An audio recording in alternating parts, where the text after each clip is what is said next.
হোসাইন নতুন একটি ফ্ল্যাটে উঠেছে। প্রথম রাতে সে লক্ষ্য করল যে ফ্ল্যাটের এক কোণে থাকা কক্ষটি সবসময় অন্ধকার। লাইট অন করলেও যেন সে এক অদ্ভুত শীতল হাওয়ায় ভরে যাচ্ছে।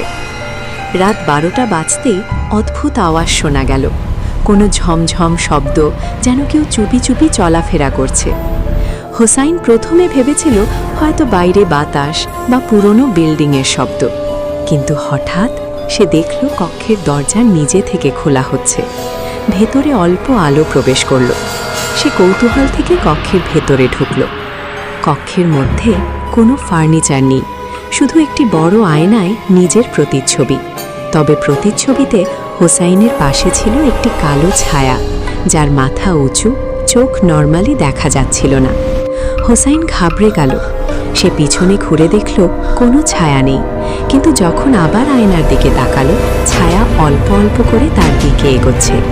হঠাৎ ছায়াটি তার কাঁধে হাত রাখল। হোসাইন চিৎকার করতে চাইল, কিন্তু কোনো শব্দ বের হলো না। পরের মুহূর্তে সে খেয়াল করল কক্ষের দরজা নিজে থেকে বন্ধ, আর আয়নায় হোসাইন আর নেই।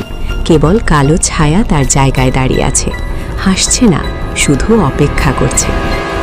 সেই রাত থেকে কেউ জানে না হোসাইন কোথায় গেল।